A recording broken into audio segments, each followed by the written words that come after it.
Assalamu alaikum.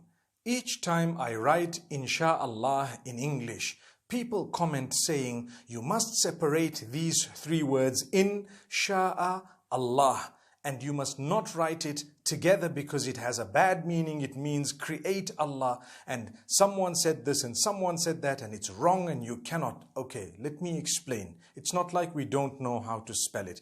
If you are writing Insha'Allah, which means if Allah wills, okay, in the Arabic language, if you're writing it in the Arabic language, the correct way of writing it is three separate words.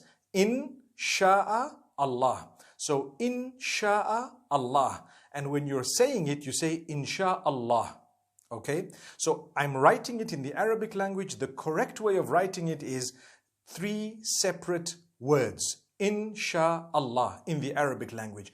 In any other language, if I am saying if Allah wills in English, I should write IF space ALLAH space WILLS. That's if Allah wills. Those are three separate words. But if I am doing what is known as a transliteration, which means it's Arabic, but I'm just writing it in another language for people to read it, I can write it anyhow, completely, for as long as it is readable to the people, legible, they can see it, they can read it.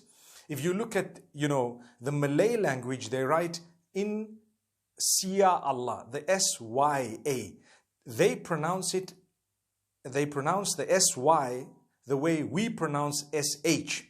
So they can write it how they want, for as long as when people read it, they read it Insha'Allah.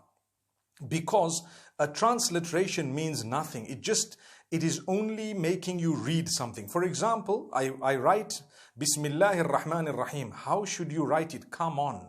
Don't get into such a silly argument. You can write B-I-S-M. You don't need to write B space I-S-M space A-L-L-A-H space. You just write B-I-S-M-I-L-L-A-H. Bismillah. It's okay. You don't need to separate it because it's just a translation. Sorry, a transliteration. But if you are writing it in the Arabic language, you will need to write the Ba, Sin, Mim, space, Allah, space, Ar-Rahman, space, Ar-Rahim, because that's the Arabic and that's how it should be written, okay?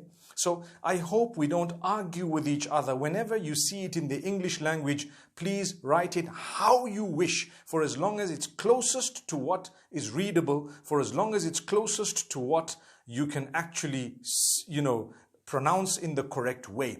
Some people write I-N-S-Y-A-L-L-A-H because they speak Malay. That's fine. Others might say, why did you put a Y? Because that's how they pronounce it. I came across the name Khadija. In Turkish,